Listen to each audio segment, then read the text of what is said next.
What are your thoughts when facing an opponent? There is no opponent, And why is that? because the word I does not exist.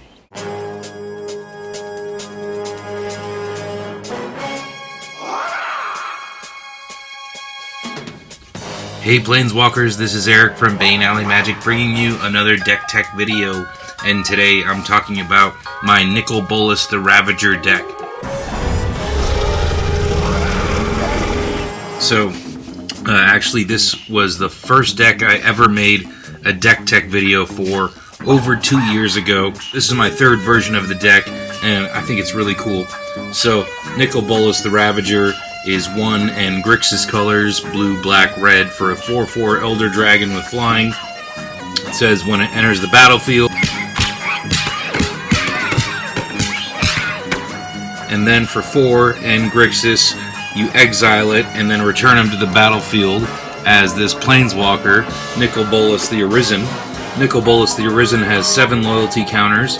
You can +2 to draw 2 cards for -3. For -4, and then for -12. So that last ability is basically saying target player just loses the game. We usually never get there, but having all of these abilities is really great on our commander, just a nice toolbox of effects, whatever we need at the right time. So lots of people build this as a discard deck. Lots of people build this as a Nicol Bolas theme deck, right? They have every Nicol Bolas card or every card with Nicol Bolas in the image.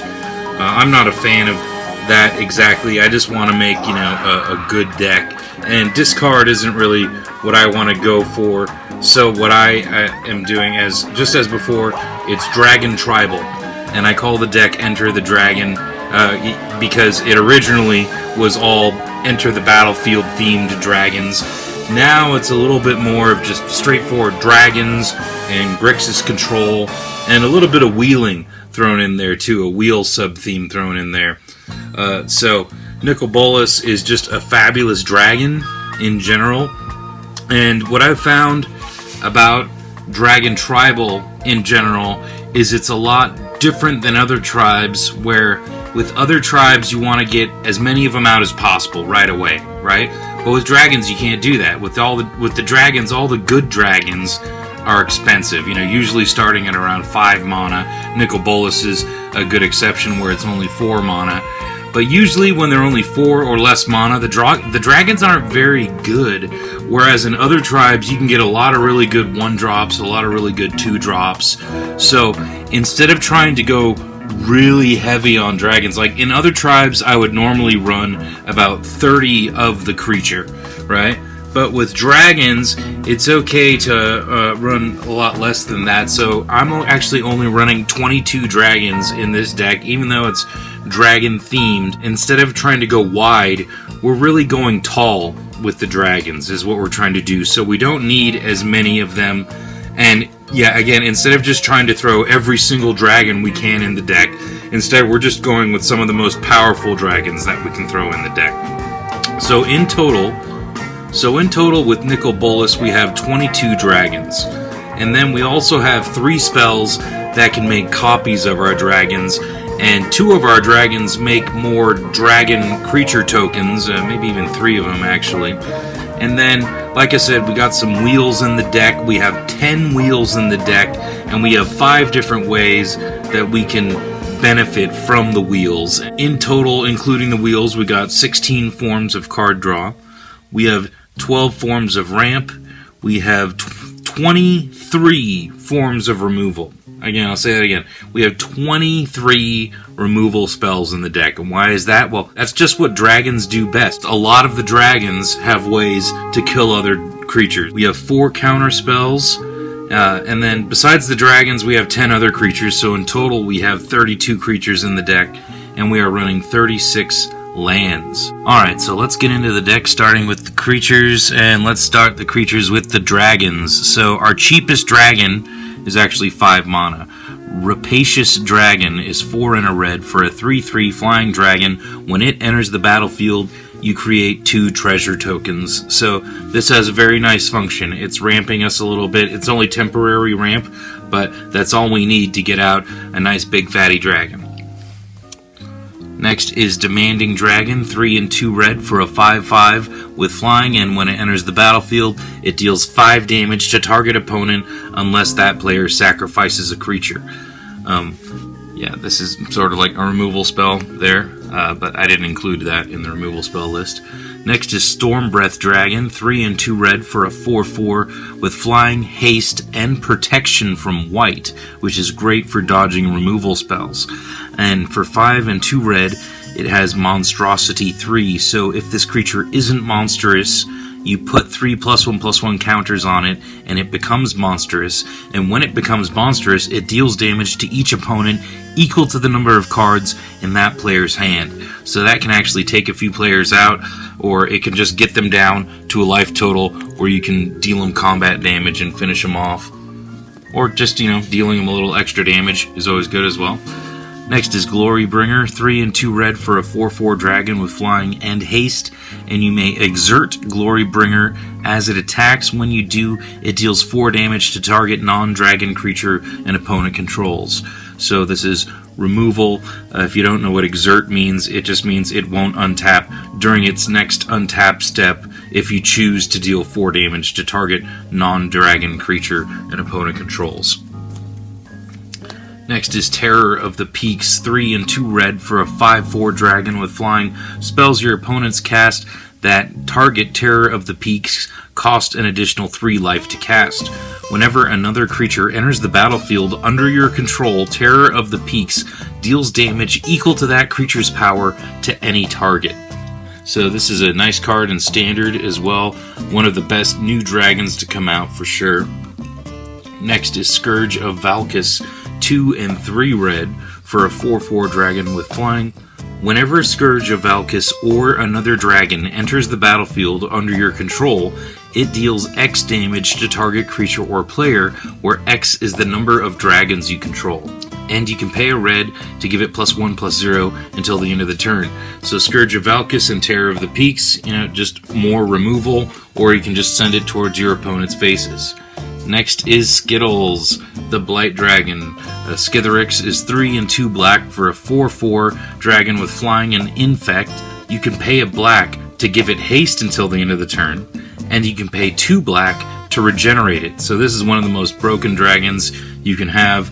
Not one your opponents are going to be happy to see, but I figure in a dragon tribal deck, that's where it fits for me. Right? It's just, if it's going to go somewhere, it's going to go with its brethren amongst the dragons.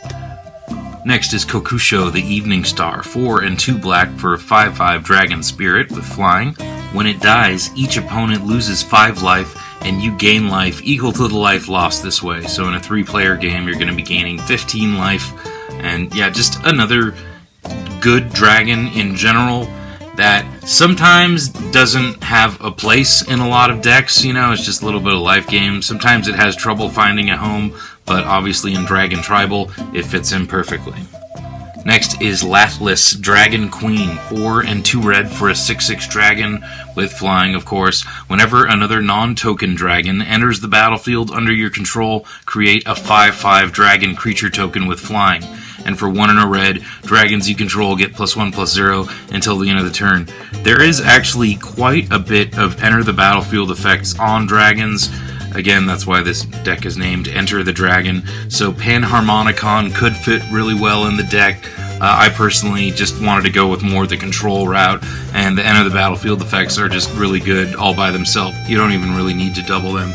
Next is Ryusei, the Falling Star, 5 and a red for a 5/5 dragon with flying. When it dies, it deals 5 damage to each creature without flying. So that's definitely not going to hit any of our dragons. Next is Hellkite Charger, 4 and 2 red for a 5/5 dragon with flying and haste. Whenever Hellkite Charger attacks, you may pay 5 and 2 red. If you do, untap all attacking creatures, and after this phase, there is an additional combat phase. So if you have enough mana, this pretty much just wins you the game. Something I forgot to say is dragons are, evasive naturally, they're flying. and that is really hard for your opponents to deal with, and that's what makes Dragon Tribal so powerful. It's just they're naturally big and hard to block, right? That's just a game-winning combination by itself, and yeah, when you can give them extra combat steps, game over. Next is Flame Blast Dragon, 4 and 2 red for a 5/5 dragon, and whenever it attacks, you may pay X and a red. If you do, it deals X damage to any target. That's planeswalkers, players, or creatures. Kaiga the Tide Star is 5 and a blue for a 5/5 flying dragon. When it dies, gain control of target creature, and so this is basically removal when you think about it. You're removing it from your opponent's control and putting it on the battlefield under your own control. So that's pretty sweet. Keep in mind that creature will be summoning sick again, because in order for it not to be summoning sick, you will have to have controlled it since before your own upkeep. But yeah, gaining control of the best creature on the battlefield, not a bad deal. Next is Hellkite Tyrant, 4 and 2 red for a 6/5 flying trample dragon, and whenever Hellkite Tyrant deals combat damage to a player, gain control of all artifacts that player controls. At the beginning of your upkeep, if you control 20 or more artifacts, you win the game.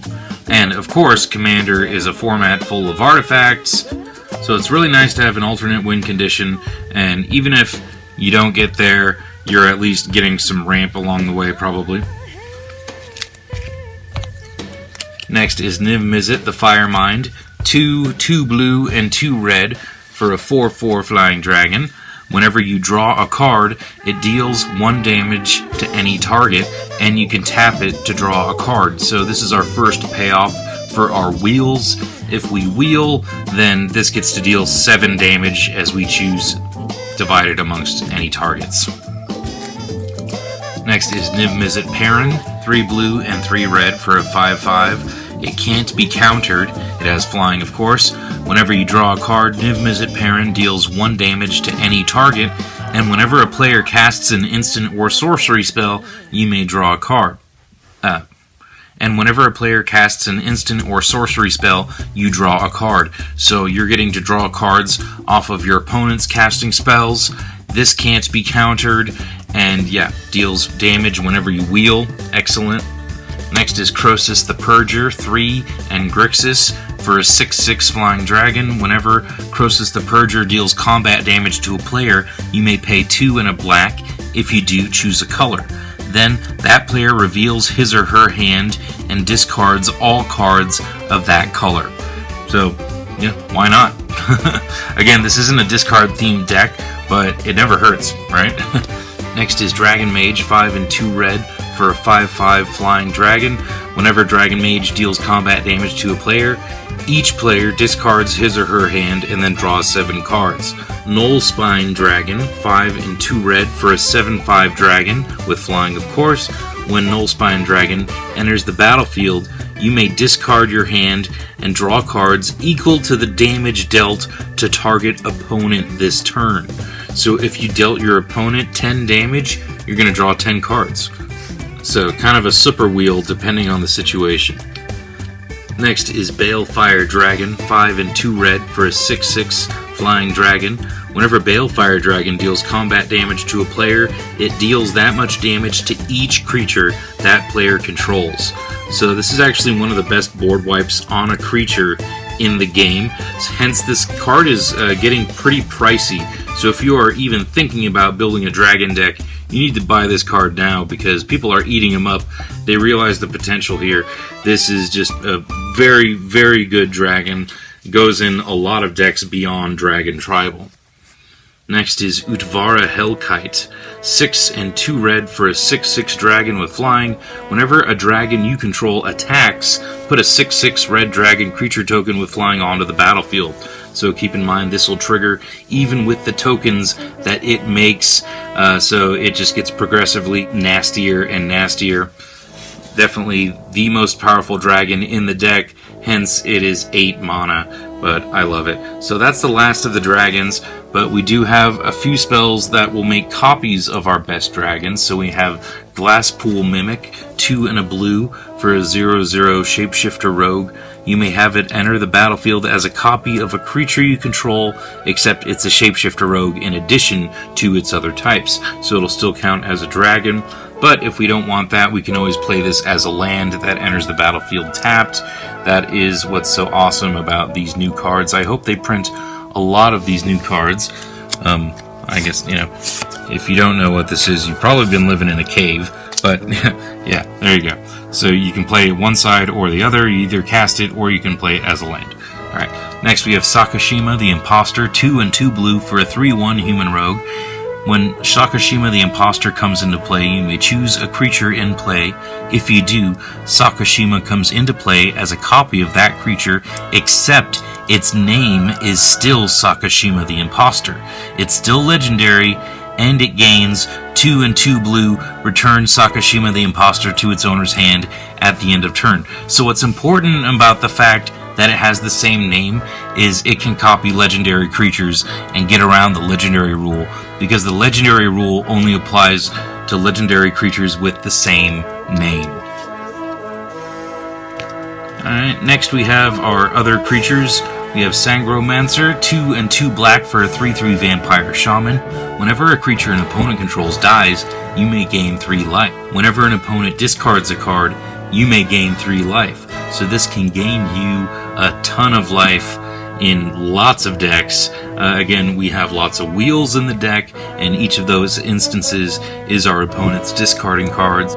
And of course, our commander makes our opponents discard cards. So we have a few other payoffs for our opponents discarding cards, and for ourselves discarding cards. So we have Surly Badgesaur, 3 and a red for a 3/3 Badger Dinosaur. Whenever you discard a creature card, put a +1/+1 counter on Surly Badgesaur. Whenever you discard a land card, create a treasure token, and whenever you discard a non-creature, non-land card, Surly Badgesaur fights up to 1 target creature you don't control. So that last ability isn't as useful until you get a couple +1/+1 counters on this, but once you do, that's pretty awesome when you can wheel and make treasure tokens with your own wheel effects. So I love Surly Badgesaur. Next is Dualcaster Mage, 1 and 2 red for a 2/2 human wizard with flash. When it enters the battlefield, copy target instant or sorcery spell, and you may choose new targets for the copy. So this can, get us ramp, it can get us card draw, or it can also counter spells by making copies of the counter spells. Next is Anger, 3 and a red for a 2/2 Incarnation with haste, and as long as Anger is in your graveyard and you control a mountain, creatures you control have haste. So this is just one of the best ways to give your creatures haste, because it's very hard for your opponents to interact with because it's in your graveyard. And so they often won't want to kill it, and so what you want to do is just keep it up as a blocker, because when you attack with it, your opponents aren't going to block it, because they know it's going to give your creatures haste if they block it. So instead, leave it up as a blocker, you know what I'm saying? They're still going to want to attack you, but they'll take the damage just so Anger won't die. So better to leave Anger as a blocker for sure. Next is Solemn Simulacrum. It's a 2/2 artifact creature, and when it enters the battlefield, you search your library for a basic land and put it on the battlefield tapped. And when it dies, you draw a card. And I have the Japanese version because almost everyone already knows what this card is, and that's usually my criteria for buying Japanese cards or foreign cards, is they have to be cards everyone already knows, because I hate having to look up cards. Next is Dockside Extortionist, 1 and a red for a 1/2 Goblin Pirate. When it enters the battlefield, create X treasure tokens, where X is the number of artifacts and enchantments your opponents control. Obviously, this is just one of the best ramp spells in red. Gotta have it. Next is Black Bloom Rogue, 2 and a black for a 2/3 human rogue with menace, and it gets +3/+0 as long as an opponent has 8 or more cards in their graveyard. So we can fill the graveyards pretty easily in this deck. This is just in the deck because it's a bimodal flip land, If I need it as a land, it's a land. If I need a creature, it's a creature. Next is Magus of the Wheel, 2 and a red for a 3/3 human wizard. You can pay 1 and a red and tap it and sacrifice it, and each player discards their hand and draws 7 cards. Next is Jace's Archivist, 1 and 2 blue for a 2/2 Vidalcan wizard, and you can pay a blue and tap it, and each player discards his or her hand, then draws cards equal to the greatest number of cards a player discarded this way. So it's a repeatable wheel on a creature. Alright, so that's the end of the creatures. Now into the ramp. Obviously dragons cost a lot, so gotta have ramp. First is Mox Tantalite. It's an artifact with no mana cost. It taps to add 1 mana of any color, and it has Suspend 3 for 0. So for 0 mana, you can suspend it with 3 time counters on it, and 3 turns later, you'll get to cast it for free. Just a nice budget option for a free ramp spell turn 1. Next is Soul Ring. Next is Wayfarer's Bauble, an artifact for 1. It says you can pay 2 and tap it and sacrifice it to search your library for a basic land card and put it on the battlefield tapped. Next we have Arcane Signet. Next is Thematic Compass, 2 mana for an artifact. It says you can pay 3 and tap it to search your library for a basic land card, reveal it and put it into your hand, and then shuffle your library. And at the beginning of your end step, if you control 7 or more lands, transform Thematic Compass. So at first it's not ramping you, it's just getting you cards to your hand, sort of just like card draw, but it's just lands. But then it eventually ends up ramping you by turning into a land that you can tap for mana, and you can also tap it to untap target attacking creature an opponent controls and remove it from combat. So it's a Maze of Ith, and it ends up finding more lands. I think this card is actually just fabulous. Especially in multicolor decks, you know, when you need to fix your mana, yeah, it works really well. Next is Treasure Map, 2 mana for an artifact. You can pay 1 and tap it to scry 1 and put a landmark counter on Treasure Map. Then if there are 3 or more landmark counters on it, remove those counters, transform Treasure Map, and create 3 colorless treasure artifact tokens that you can tap and sacrifice to add 1 mana of any color to your mana pool. So it transforms into the land Treasure Cove, which you can tap to add a colorless, or you can also tap it and sacrifice the treasure to draw a card. So it's both ramp and card draw eventually. Again, just like Thematic Compass, starts off a little slow, but eventually it pays off. I think it's actually really good. Highly underrated mana rock. Next is Hazoret's Monument, 3 mana for an artifact that says red creature spells you cast cost 1 less to cast, and whenever you cast a creature spell, you may discard a card. If you do, draw a card. So almost all of our dragons have red in their mana cost, and so they're all going to be 1 less to cast. The looting ability is really good with Surly Badgesaur and with Niv Mizzet. Next is Chromatic Lantern, 3 mana for an artifact that taps to add 1 mana of any color to your mana pool, and it says lands you control, tap to add 1 mana of any color to your mana pool. Sorry, there's a lot of Japanese cards in this deck, but again, all of the Japanese cards so far are cards you should recognize. Most people know what those cards are. Anyway, next is Dragon's Horde, 3 mana for an artifact. It says whenever a dragon enters the battlefield under your control, put a gold counter on Dragon's Horde. You can tap it and remove a gold counter from it to draw a card, or you can tap it to add 1 mana of any color. So both ramp and card draw, perfect in any dragon deck. Also, another enter the battlefield ability that could be doubled with Panharmonicon if you decided to put it in the deck. Alright, so that's it for the ramp. Now on to some other spells. First is Rite of Replication, 2 and 2 blue for a sorcery with Kicker 5. You can put a token on the battlefield that's a copy of target creature, but if Rite of Replication was kicked, put 5 of those tokens onto the battlefield instead. So Rite of Replication is in the deck because, yeah, it can make a copy of one of our dragons, it can make 5 copies of one of our dragons, but what we really want with Rite of Replication is to copy either Terror of the Peaks or Scourge of Valkis. So, if you have Scourge of Valkis on the battlefield, and you make 5 copies of it with Rite of Replication, The real quick answer is the total amount of damage you're going to deal is 180 damage.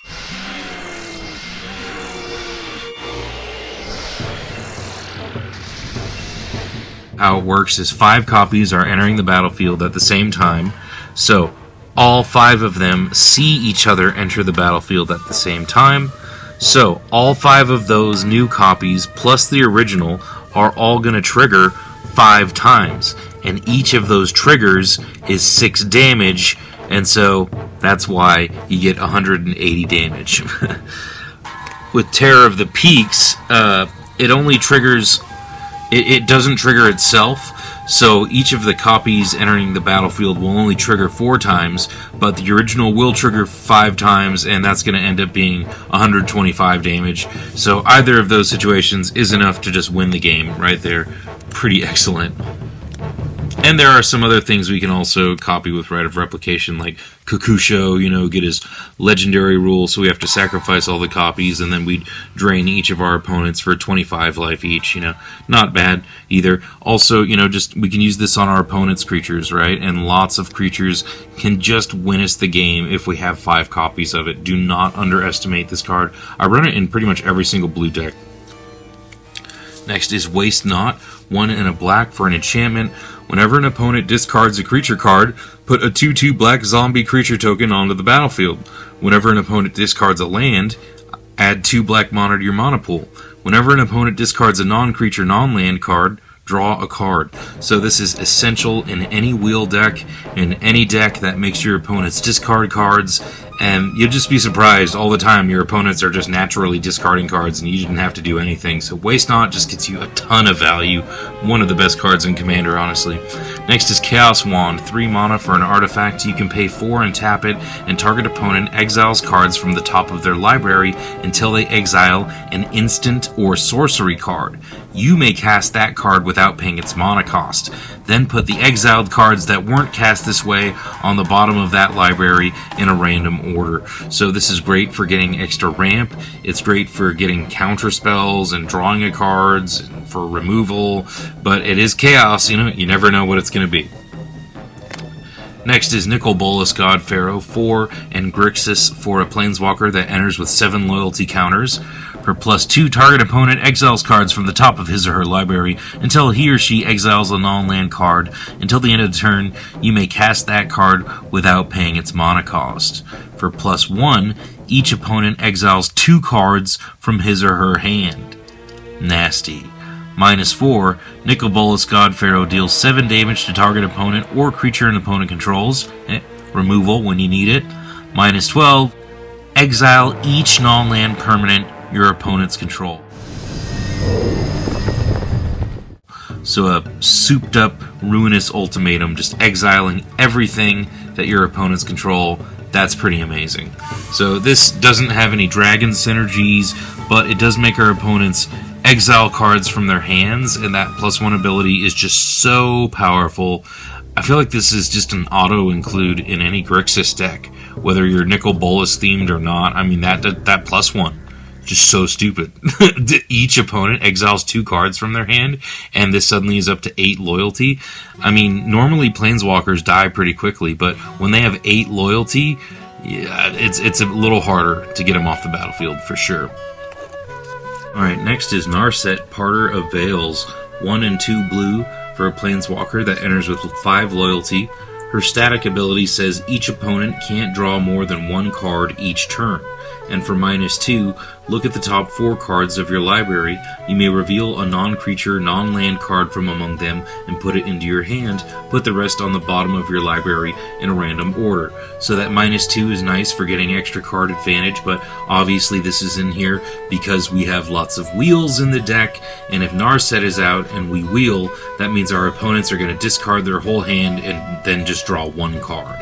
And that is phenomenal, and pretty much makes a lot of people just fold, which means you win. Next is Whip of Erebos, 2 and 2 black for a legendary enchantment artifact.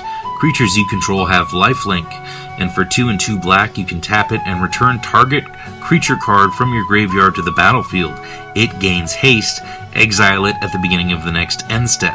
If it would leave the battlefield, exile it instead of putting it anywhere else. Activate this ability only anytime you could cast a sorcery. So this reanimates our creatures and it gains us life. So we just have 9 wheels. The first of which, I'm going to say right off the bat, if you have Windfall, just go ahead and replace this with Windfall. I just don't have a copy of Windfall right now. But game plan is not bad. It's 5 and a blue for a sorcery, but it has assist, so another player can pay up to 5 mana of this spell's cost if someone else wants a wheel to happen. And it says each player shuffles their hand and graveyard into their library, then draws 7 cards, and you exile game plan. Next is Commit to Memory.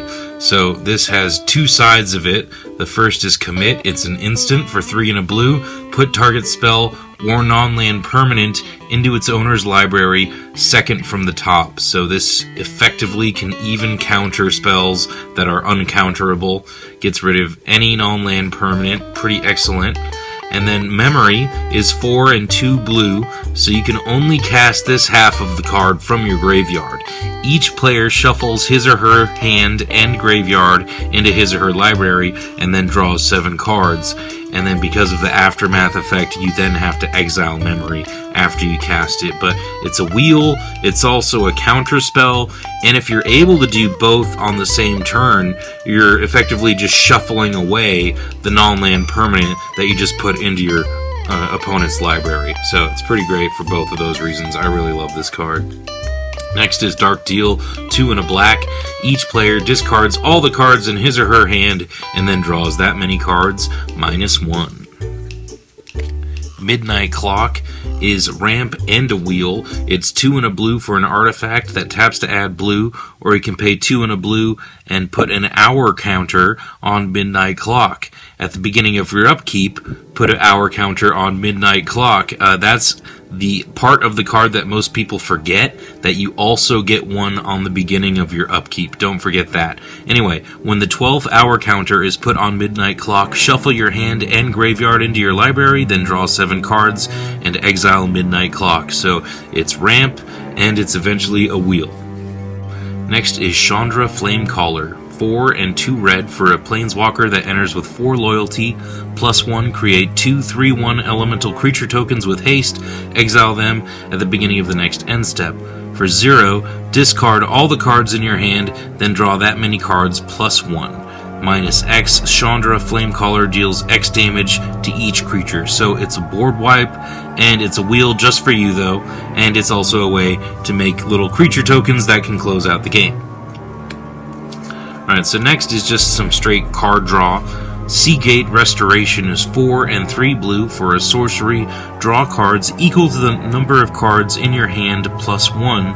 You have no maximum hand size for the rest of the game. And again, this is a modal land, so you can choose to have this enter as a land, but the land, unlike a lot of the others, can enter untapped if you pay 3 life. So that's pretty sweet. But yeah, just the ability to draw a bunch of cards and have no maximum hand size is excellent. However, when I'm building the deck, I normally include this in the land slot. I normally expect this to be played as a land, but if we're lucky and we draw it later in the game, then it's a fabulous draw card spell. Next is Recurring Insight, 4 and 2 blue for a sorcery. Draw cards equal to the number of cards in target opponent's hand. And it has Rebound. So if you cast the spell from your hand, exile it as it resolves. At the beginning of your next upkeep, you may cast this card from exile without paying its mana cost. So, Recurring Insight is insane. This is fabulous. If you're playing a blue deck, any kind of blue deck, try this card out. Oh my god. This card draws me like 14, 16 more cards. I mean, this card has drawn me so many cards. The absolute least amount of cards this card has ever drawn me is 6. And that's because all of my opponents only had 3 cards in their hand each. So yeah, I paid 6 mana to draw 6 cards. That is the worst this card has ever done for me, and that was still fabulous. Right? But and even in that situation, that just meant that none of my opponents were drawing cards, and that was kind of a good thing overall, that my opponents didn't have a lot of cards in their hand. But yeah, This works even better when your opponents do have a lot of cards in their hands, and man, I'm telling you, I mean, all the time. This is drawing me 14 cards. All the time. Such a great draw card spell. Next is Heuristic Study. 2 and a blue for an enchantment. Whenever an opponent plays a spell, you may draw a card unless that player pays 1. You gonna pay for it? So next we got some counter spells. Fierce Guardianship is 2 and a blue for an instant. If you control a commander, you may cast this spell without paying its mana cost. And counter target non-creature spell. Yay! Narset's Reversal is 2 blue for an instant. Copy target instant or sorcery spell. Then return it to its owner's hand. You may choose new targets for the copy. So what's funny is lots of people have used Narset's Reversal to copy my Recurring Insight when I cast it. They just love copying Recurring Insight because it's such an awesome card. Anyway, but yeah, you can use this to copy your opponent's most busted spells. Also works like a counter spell. It can counter uncounterable spells temporarily. So yeah, excellent. Next we have Disallow. 1 and 2 blue for an instant. Counter target spell, activated ability, or triggered ability. This can counter Planeswalker abilities. You know, this can counter absolutely anything that goes on the stack, and that's why it is a really powerful spell. Next is Swan Song. 1 blue for an instant. Counter target enchantment, instant, or sorcery spell. Its controller puts a 2/2 bird creature token with flying onto the battlefield. So Swan Song is really powerful just because it's only 1 mana. That's the really powerful effect. You don't care that your opponent is getting a 2/2 bird as long as you're countering their really powerful spell. Next is a couple of tutors. We have Demonic Tutor, 1 and a black for a sorcery. Search your library for 1 card. Take it into your hand. Reshuffle your library afterwards. This is obviously a very old printing of the card. The new ones say, search your library for any card, put it into your hand, and shuffle your library. So we got Demonic Tutor, and we also have Razakat's Right. 3 and 2 black for a sorcery. Search your library for a card, put that card into your hand, then shuffle your library. And it has Cycling for a black, so you can pay a black to discard it and draw a different card if for some reason maybe you didn't have the mana to tutor, or maybe you already had all the cards you wanted in your hand. Next is Colligan's Command. 1 a black and a red for an instant. Choose 2. Return target creature card from your graveyard to your hand. Target player discards a card. Destroy target artifact, or Colligan's Command deals 2 damage to target creature or player. So this card is fabulous in this deck because we want our opponents to discard cards so that we can trigger Waste Not. All the time in Commander, players have artifacts that we want to destroy. We want to return dragons from our graveyard to our hand. And, you know, sometimes we just want to deal 2 damage to a creature to get annoying creatures off the battlefield. So this card has a lot of versatility, and you get to choose 2 options, which is absolutely fabulous. So, now we're getting into the removal. Next is Cyclonic Rift. 1 and a blue for an instant. Return target non-land permanent you don't control to its owner's hand. Or if you pay 7 mana instead, you return each non-land permanent you don't control to its owner's hand. So how I like to play Cyclonic Rift is during my opponent's end step, right before they're going to go to discard, right? And that way they're going to have to discard a lot of the permanents that they return to their hand, right? Next is Decree of Pain. 6 and 2 black for a sorcery. Destroy all creatures. They can't be regenerated. Draw a card for each creature destroyed this way. So this can draw you a ton of cards. Absolutely a ton of cards. But it is a lot of mana. So if you don't have the mana, you can instead do the cycling cost. So for 3 and 2 black, you can discard this card and draw a card. And when you do that, all creatures get -2/-2 until end of turn. So you're still drawing a card and having a miniature board wipe. So either way, this card is pretty excellent. Next is Living Death. 3 and 2 black for a sorcery. Each player exiles all creature cards from their graveyard, then sacrifices all creatures they control, then puts all cards they exiled this way onto the battlefield. So basically each player is switching the creatures they have in their graveyard with the creatures they have on the battlefield. So just remember, before you play this, look at your opponent's graveyards, right? Make sure that they're not actually going to come out way ahead. All the time, people accidentally play this just without looking because they think it's just going to benefit them, and it is, but it's also going to benefit your opponents if you don't do it correctly. But if you do time this properly, it's almost like a one-sided board wipe. Next is Dragon Tempest. 1 and a red for an enchantment. Whenever a creature with flying enters the battlefield under your control, it gains haste until end of turn. Whenever a dragon enters the battlefield under your control, it deals X damage to target creature or player, where X is the number of dragons you control. So, this is Scourge of Valkis on an enchantment, and also gives all of our dragons haste. Next is Zoff Consumption, 4 and 2 black for a sorcery. Each opponent loses 4 life, and you gain 4 life, or you can play this as the land, which I believe, yep, just always enters tapped. And that's it, and then we got the lands, and nothing else really special with the lands. In total, we have 36 lands in the deck, and that is it. That is my Nicol, Bolas the Ravager, Enter the Dragon, deck tech. If you enjoyed this video, hey, please hit that like button or that subscribe button. It really helps out, and I really appreciate it. This is Eric from Bane Alley Magic signing off. Until next time, take care, take it easy.